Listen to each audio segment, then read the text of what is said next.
नमस्कार दोस्तों। बेहतरीन कहानियों की श्रृंखला में आज सुनेंगे वरिष्ठ लेखिका दीपक शर्मा जी की कहानी शेष निःशेष।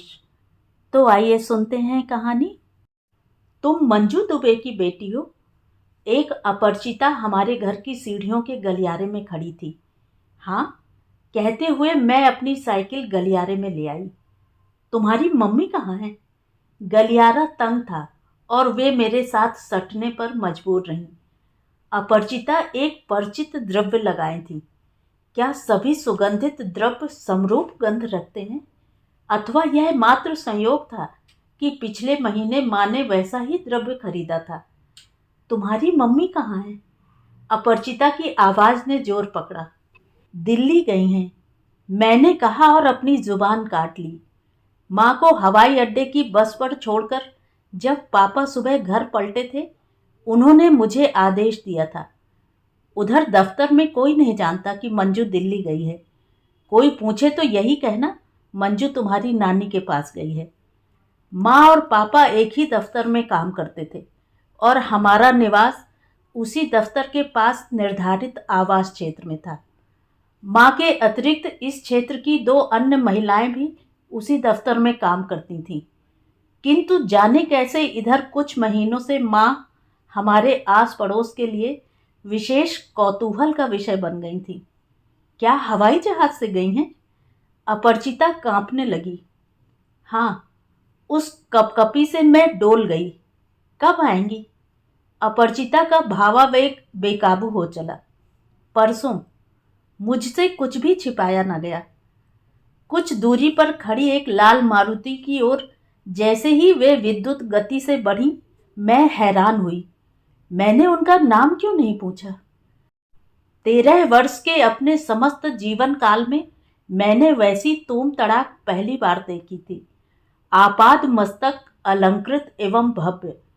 यह कैसा चमत्कार था जो वे कई ऐसी वस्तुओं से युक्त रहीं जिनके दाम विभिन्न बड़ी दुकानों की बृहदाकार खिड़कियों में माँ मेरे साथ पढ़ चुकी थी।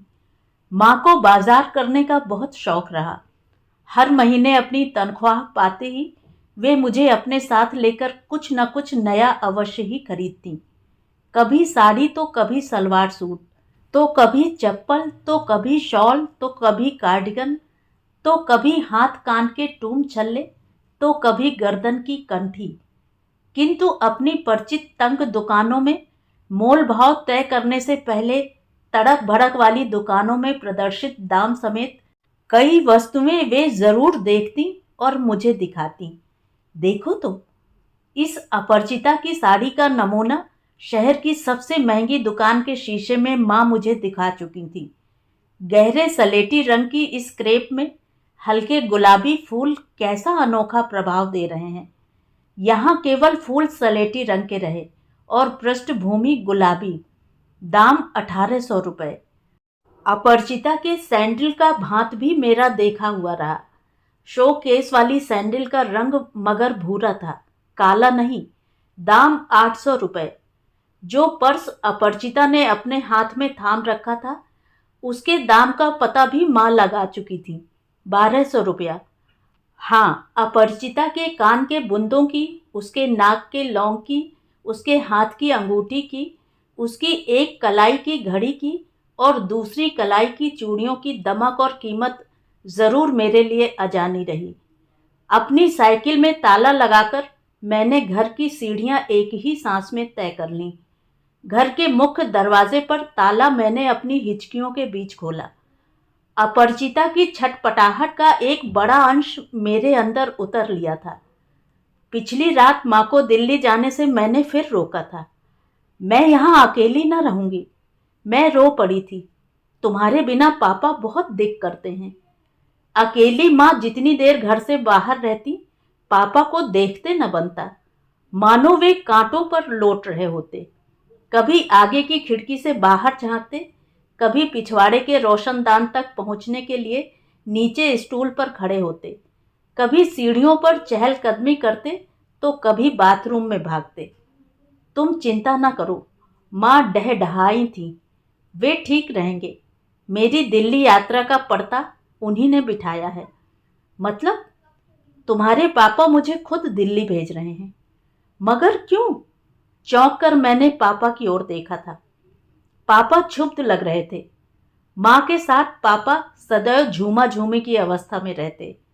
माँ उद्यत होती तो पापा विनम्रता दिखाने लगते। माँ मेल का मंत्रोच्चार प्रारंभ करती तो पापा द्रोह कर बैठते। मंजू वहां सिर्फ 2 दिन के लिए जा रही है। पापा ने माँ को संगति दी थी। पापा को समझना असंभव था। पिछले कई दिन उन्होंने माँ की दिल्ली यात्रा को असंगत एवं भीभत्स घोषित करने में बिताए थे। कल सुबह हवाई जहाज से जाएगी और परसों दोपहर तक हवाई जहाज से लौट आएगी। मगर क्यों? मैं झल्लाई थी। दिल्ली में उसका एक इंटरव्यू है। इंटरव्यू अगर ठीक बैठ गया तो हम दोनों की नौकरी में तरक्की जल्दी होगी। स्कूल से तुम कितने बजे लौटी थी? दफ्तर से लौटते ही पापा ने मुझसे पूछा। 11 बजे। शनिवार होने के कारण मेरी आधी छुट्टी रही थी।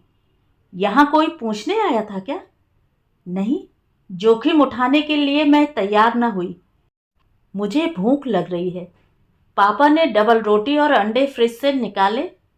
क्या चाय के साथ तुम मेरे लिए अंडे वाले टोस्ट बना सकती हो? मंजू घर पर है?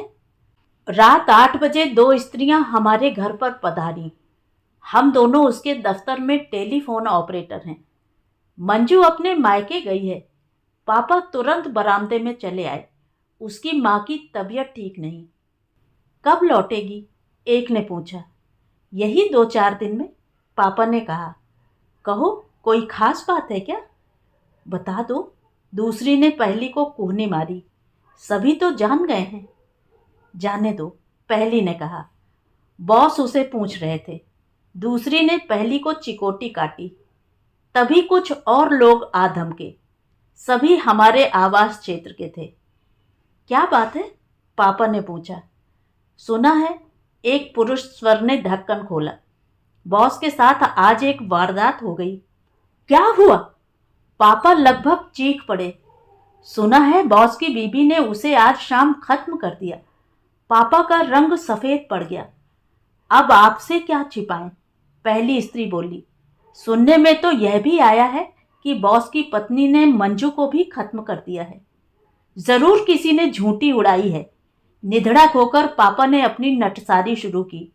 मंजू तो अपनी माँ के पास कस्बापुर में है, दिल्ली गई ही नहीं। मैं आपको बताती हूँ। चिकोटी काटने वाली स्त्री उत्तेजित हो चली थी। आज दोपहर 1:30 बजे जैसे ही मैंने अपनी ड्यूटी ज्वाइन की, हेड ऑफिस से बॉस के लिए फ़ोन आया। ज़रूरी बात है, उन्हें कहिए फ़ौरन संपर्क करें। बल्कि मैंने पहले दफ्तर के दिल्ली वाले गेस्ट हाउस का ही नंबर मिलाया। वहाँ से जवाब मिला, बॉस अपनी स्टेनो के साथ होटल में रुके हैं। और मालूम होटल में फ़ोन किसने उठाया? मंजू ने। मेरी भी सुनिए। पहला पुरुष स्वर फिर सक्रिय हुआ। बॉस की बीबी दफ्तर में आज 2 बार मेरे पास आई। पहले सुबह 10:05 पर। मैं मंजू दुबे से मिलूंगी। जब मैंने बताया मंजू दुबे आज दफ्तर नहीं आई, आज उसकी 2 दिन की छुट्टी की अर्जी आई है, तो बोली उसे मिलना ज़रूरी है, उसके घर का पता दे दो। 11:10 पर वह दोबारा दफ्तर आई। दिल्ली वाले होटल का पता और कमरा का नंबर दो। मेरा अंदाज़ा है, भीड़ में से एक दूसरे पुरुष स्वर ने कहा।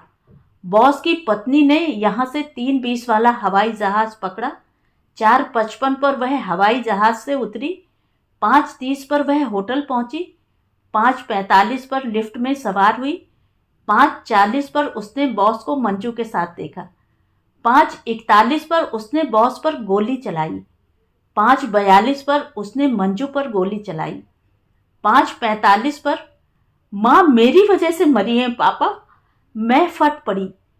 मैं जब स्कूल से आई थी तो वह नीचे सीढ़ियों के गलियारे में खड़ी थी। उसे मैंने बताया था माँ हवाई जहाज से दिल्ली गई हैं। अजीब बात है, पापा बौखलाए। तुमने मुझे नहीं बताया मंजू दिल्ली गई है, और वह भी हवाई जहाज से। अब कोई नया तमाशा मत खड़ा करिए। तीसरे पुरुष स्वर ने पापा पर लगाम चढ़ाई। लड़की की माँ मर गई है। लड़की से अब ऐसे सवाल जवाब मत करिए। माँ के भेद लड़कियां छिपा लेती हैं, चिकोटी खाने वाली स्त्री बोली। उन पर ढक्कन टिका देती हैं। जाओ तुम अंदर जाकर बैठो। पापा ने दांत पीसे। मैं देखता हूं मुझे अब क्या करना होगा। भीड़ के छंटते ही पापा मेरी ओर लपक लिए। देखा, मंजू का नाम अब बदनाम हो गया है। हम उसके लिए बुरा बोलेंगे तो हम ही फायदे में रहेंगे। तुम्हारी शादी में मुश्किल नहीं आएगी। सब यही कहेंगे, बाप बेटी तो निर्दोष रहे, सारा दोष उसी औरत का था। पापा के संग भाव को मैंने अनंत काल तक सम्मान दिया। अपने नानाविध आख्यानों में माँ के प्रति घोर विमुखता दिखाने में मैं लाभान्वित भी हुई। मेरे साथ की लड़कियों ने मुझसे अपनी साझेदारी तोड़ी नहीं, बनाए रखी। उत्तरवर्ती घटनाओं पर भी मैं पापा के संग ही आशंकित हुई, पापा के संग ही प्रसन्न हुई। तो ये थी कहानी। कहानी आपको कैसी लगी कमेंट करके ज़रूर बताएं। और अगर मेरे द्वारा सुनाई हुई कहानियाँ आपको अच्छी लगती हैं और आप मेरे चैनल पर पहली बार आए हैं तो चैनल को सब्सक्राइब ज़रूर करें, लाइक करें और अपने दोस्तों और परिचितों में शेयर भी करें। बेल आइकन दबाना बिल्कुल भी ना भूलें। धन्यवाद।